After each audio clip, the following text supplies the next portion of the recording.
Hey everyone, Jose here from Rivian Tracker with another awesome software update review video.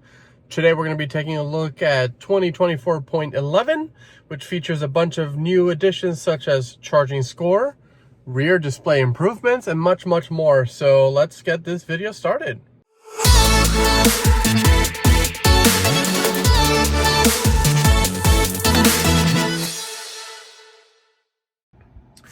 Okay, we're jumping in here to the center display in the Rivian. So one of the first things that was introduced in this update was something called charging score. Now this is a first for a auto manufacturer to do. There are third-party apps such as PlugShare, which lets you rate a charging location, and based on that it gives it a score. And so what Rivian has done is they've built their own charging score system into the navigation. So how this works is pretty simple. You'll now see a charging score that's kind of based on a variety of different factors, such as success rate. So, hey, are you able to successfully charge there, as well as how long it takes to start charging, and charging speeds. How what's the top speed look like? What's really neat about this is that trip planning will automatically take this into account going forward. And obviously when it's available, as of right now, with just the release of the software, it's going to be, Rivian owners are going to have to get out there and start charging at locations so that we can actually see, what this data looks like going forward. Now, what's nice about this is that Rivian has been collecting this data already for a while. So some charging locations already have this data, and I'll show you that here in a minute. But jumping into this, there's now a new function here under the hide filter that says low score. And if you click on that, it will hide locations that have a rating of C or lower, is from my understanding. So C, D, or F. So I want to show you what this kind of looks like. So I'm going to unhide low score, and we're going to come into here, and I'm just going to randomly select one here. I know that I saw this one disappear when I tapped the low score, so I'm going to tap it.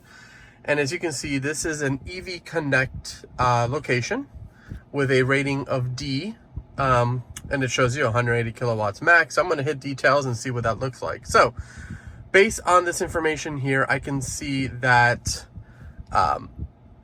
it has a D score rating. I'm going to tap this. So it gives you information. So charging scores are based on data from Rivian vehicles that visit each site. We look at things like success rate and the time it takes to start charging to calculate an overall score, which is very nice. As you can see, what's really cool about this is it shows you 168 kilowatts is the average top speed that folks are getting at this location. So that's really neat. So that's really cool. Let's take a peek and let's find another one. I know that there is a location over here. So this ChargePoint Hyundai has a B rating, so I can tap on that.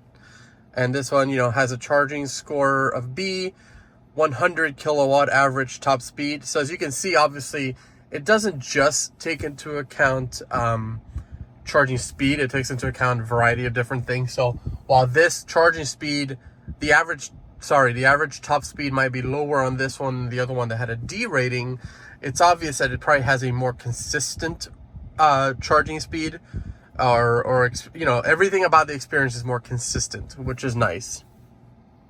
Let's see, what are the odds that we can find an A charger just here for a few seconds? So the Tesla ones are showing up. Obviously, there hasn't been a lot of oh, here we go. Here's an EVgo with an A charging score. So EVgo, A charging score, like I said, based on data, and 159 kilowatt average top speed. One of 4 chargers available there, so it shows you, so there's one 350 kilowatt charger available. This is really neat.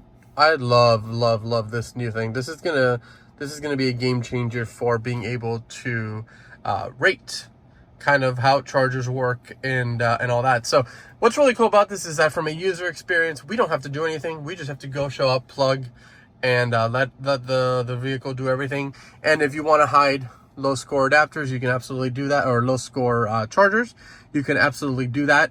And obviously, I have the speed set to anything above 150, but you can filter out. So that's really neat. from a charging score perspective. Okay, let's jump into the next thing here. The next thing that Rivian introduced in this update is the option or the ability to be able to send feedback. And now this can be navigation feedback, mapping feedback, and even charging feedback. So by default, there's a new button that sits right here that you can tap, and it will give you this menu to share feedback. So it could be everything from, hey, this is showing me the wrong vehicle position, inaccurate traffic, oh, this road is closed, but it's showing open, or vice versa, wrong information, or something else. What's really neat about this is I asked Rivian, hey, how does this work? And they have a whole team dedicated internally of folks that are going to be gathering this information and being able to correct it or do adjustments, whatever necessary they need to do to be able to share feedback, which is really neat. You also have the ability to share feedback for a charging location. So when you go to a charger, you can hit the little button here and it will give you some specific charging information. So, oh no, it's wrong information, wrong charging speed, wrong pricing, wrong location, or something else. So that's really cool. Huge fan of that being able to have that information right then and there. Love it. So those are some new features to be able to send feedback on specifically, anything that may be wrong. And, if I were to, let's say, go here and say, oh, I want to go to the sushi bar, I can look at feedback and, give it information there for specific feedback for a location. So everything from, route problem to illegal route to road closure to just general information about maybe the location is wrong. This is very simple. I'm going to show you an example here, but all you would have to do is hit, inaccurate traffic, hit send, and you'll get this little prompt that says, got it, we've received your feedback. Sorry, Rivian, for sending that feedback. Everything is correct. I was just showing you for the video. So that's really cool on the charging feedback, the navigation feedback, and the mapping feedback. I don't often find myself in the back seat of my car, but here I am. And let's talk about this awesome new rear screen functionality that they've added. So in this 2024.11 update, the rear screen finally got some love and attention, and I just want to kind of walk through what options we have here. So first off, you can still go into the center display over there and lock the rear screen if you don't want folks playing with it, and I'll show you what that looks like in a second. But immediately back here, we have a couple of fun controls. First off, we have lock and unlock, so you can lock and unlock the vehicle. Of course, I've locked the vehicle, and now it thinks I've left the vehicle, so let me open the door. There we go. So that it knows that I'm still here. We have AC, so we can control the AC. We can control heated seats like we could have before, which is really nice. We can also control, do we want air to be coming off back here? Do we want air to come our feet, face, or both? So that's really nice. We also have, quick controls there for heated seats right then and there. We have audio controls back here. So right now I don't have anything playing, but if I did have audio playing, it would show this information here. You can also you can mute the audio, you can raise and lower the volume, which is really neat. Play and pause. And then, by the way, just to get back to the home screen, just slide down. Pretty intuitive or unintuitive way of doing that. Right here we've got information on your current destination. So I'll show you this in a second, but if I go up to the front vehicle and I set up a location, this will actually update with real-time information on where we are and all that. So I'll show you that in a second. But for default, it's going to show you coordinates and a compass, which is really neat. And then over here, you've got some basic controls for number one, outlets. So now you can control the outlets from the back screen.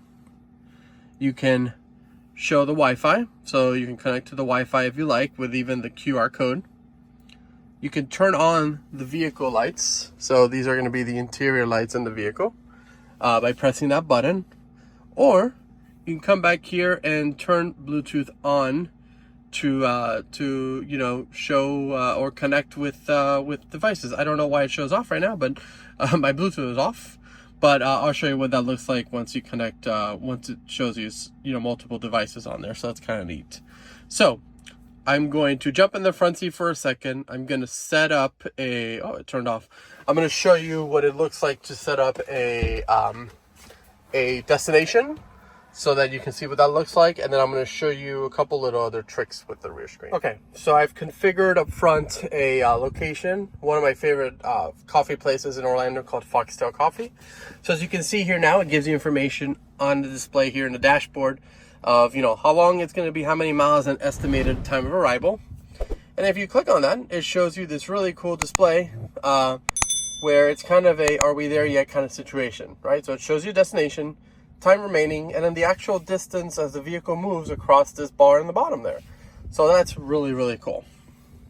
So if I come here to the front screen, go to my little shortcuts, I'm going to do rear display, and I'm going to lock it. I want to show you what that looks like. So come with me as we venture out of the car into the back seat so I can show you what this looks like. So by default, it's going to show you the time, and it's going to say screen locked. But Rivian, clever as they are, they've added some Easter eggs. So if you tap the screen, we're going to see a friend come up. Oh, who's that? Oh, it's Gear Guard coming up to say hello. So it's just a little cool Easter egg. So as you tap the screen, hey. So that's really neat. But anyways, this is what the screen looks like when it's locked. It doesn't, just shows you the time, nothing more, nothing less. And yeah, that's what the rear screen improvements are. Just wanted to quickly jump in and show you. So I put some music on from Spotify. As you can see now, it shows all the music information in there. You can heart it, pause it, mute it, raise the volume, whatever you want to do, right from the back screen. Now,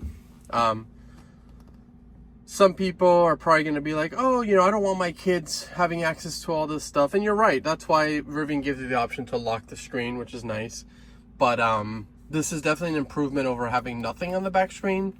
And so I think it's in the right direction. I think that we'll hopefully see in the future this screen be able to get access to maybe dual zones back here, so you can actually control temperature. So at least have a tri-zone configuration, because right now whatever AC temperature you have set up in the front is what it matches in the back. So you can't change the temperature, right? Like, it doesn't do anything. So if I have it set to low in the front, it's going to be low in the back. So if you want to set to a higher temperature, if that's something you can actually do. So I think in the near future we'll see improvements with this, and it'll be cool. All right, guys, that's it. That is the latest software update from Rivian 2024.11. I'm really excited to see what else comes out later this year and what cool features we'll see. Wasim and the software team over at Rivian continue to do amazing work. And while not every update is going to be super duper exciting, there's a lot of bug fixes and adjustments that happen in the back end that I didn't even discuss about, but you can read all those release notes over at riviantracker.com, and you can find a history of all of the software updates that Rivian has released there as well. So take a look at those, and you can find anything and everything on there regarding Rivian software. So anyways, thanks again for watching, guys. I hope you have a wonderful day, and I'll talk to y'all real soon.